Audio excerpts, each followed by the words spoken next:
many parts of the modern world, wellness is spoken of as something individual, something you do alone, behind closed doors, with personal routines and private practices. But in African wisdom, wellness has always been communal. The very word Jamii, meaning community, speaks to this truth. Wellness is not complete unless it includes the well-being of those around us. To be well is not just to care for the self, it is to nurture the bonds that connect us, to weave a net of care that catches all. Think of a village in Africa. In the village, the child belongs not only to the parents but to the community. Neighbors step in to guide, to discipline, to encourage, to protect.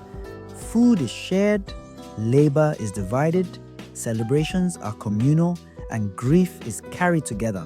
In this model, no one stands alone. The joy of one becomes the joy of all, and the burden of one is lifted by many. This is what Jamii means. Modern life, especially in the Western world, has taught us the opposite. Independence is praised above interdependence. We are told to manage everything on our own, to strive for self-sufficiency, to see asking for help as weakness. But this is not the African way, nor is it the path to true wellness. Wellness is not found in isolation, it is found in the embrace of community. It is found when we walk together. Community wellness is powerful because it multiplies healing. When you take care of yourself, you heal one person. When you take care of others, you heal many. And when a community cares for each other, the circle of wellness expands endlessly. One person's joy lifts the spirit of many. One person's courage inspires the whole. This is how communities survive hardship, how they endure trauma, how they rise stronger after suffering. There is an old African proverb that says, "A person is a person through other people." In Zulu, it is called Ubuntu. I am because we are. This wisdom reminds us that our identity, our well-being, even our humanity are not separate from others. To be human is to be in relationship. To heal ourselves is to heal together. So what does this mean for us in today's world? It means we must rethink our approach to wellness. Instead of asking only, what do I need for myself? We can also ask, what does my community need? How can I contribute to the wellness of those around me? This shift transforms self-care into collective care. It turns wellness into a shared practice, not just a private one. For example, think of food. Eating healthy is often taught as an individual practice. Watch what you eat, prepare your meals, track your nutrients. But in African tradition, food is communal. Families and neighbors gather to cook together, share meals, and break bread. The nourishment is not just physical, but emotional and spiritual, as bonds are strengthened over the table. To share food is to share life. Or think of movement and exercise. In modern wellness culture, we imagine solitary workouts, people jogging alone with headphones. But in African communities, movement is often collective, dancing together, drumming together, working the land together. The rhythm of the body is not only for the self, but for the community. And in that collective rhythm, healing happens. Another example is mental wellness.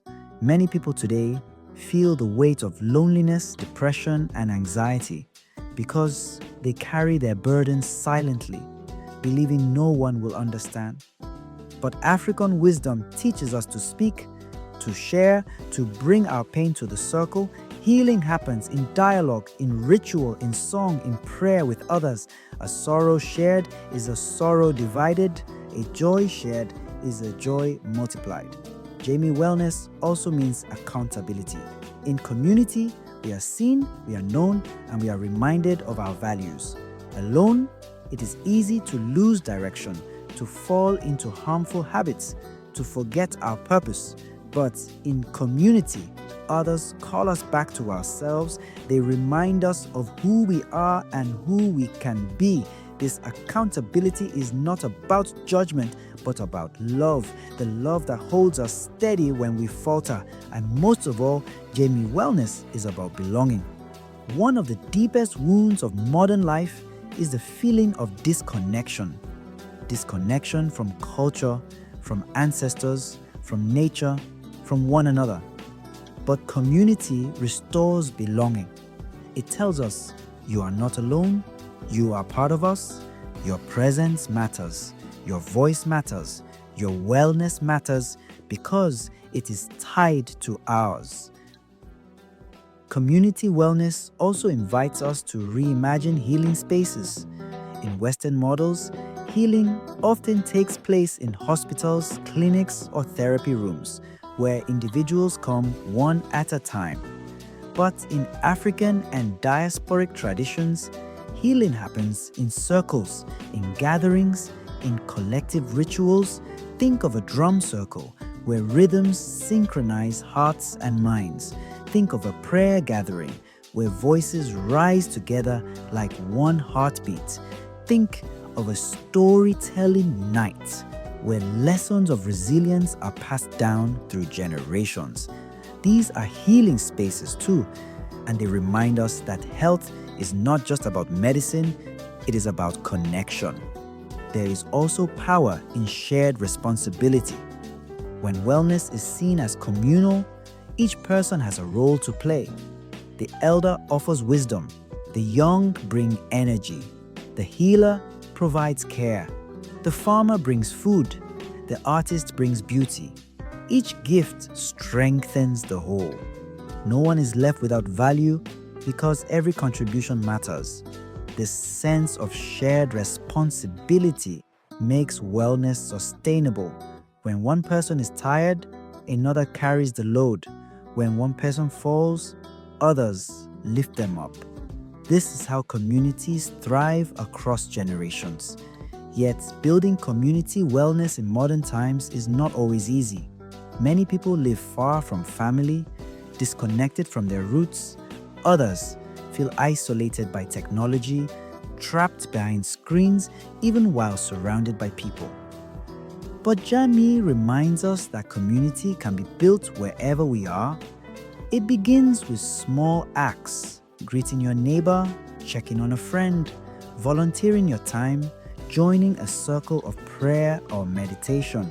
Every effort to connect, no matter how small, strengthens the web of community wellness.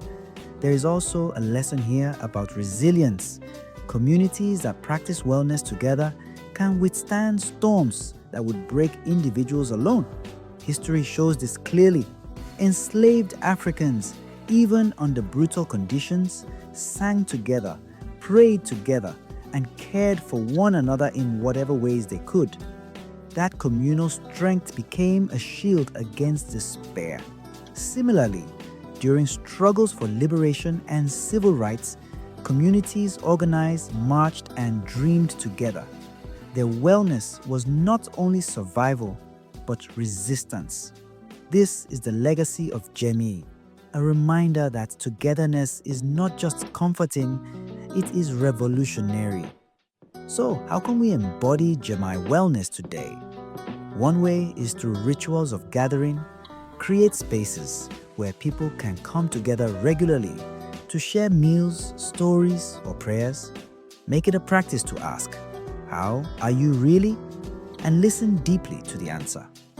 Build trust by showing up for each other, not only in times of joy, but in times of grief. Celebrate birthdays, mourn losses, mark milestones together. These shared rituals strengthen the bonds of wellness. Another way is through service. When you serve others, you strengthen your own well-being too. Acts of kindness release joy, not only in the receiver, but in the giver. Offer what you can, whether time, resources, or simply presence. When the community thrives, you thrive. Jamii Wellness is about more than community. It is about family, belonging, and shared care. In today's busy world, families often lose touch, eating separately and living apart. But restoring the simple practices of gathering, storytelling, and praying together can rebuild strong bonds.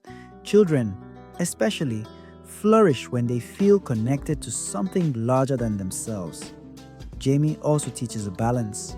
True wellness means giving and receiving, working and resting, speaking and listening, so that no one is burdened endlessly and no one is left out. It reminds us that healing is collective. When one of us suffers, all are touched. When one of us heals, that healing spreads to the whole. To live Jamii Wellness, we must act in small ways, sharing meals, listening deeply, serving others, and building trust. Together, we rise, together we heal, and together we embody the true meaning of Jamii.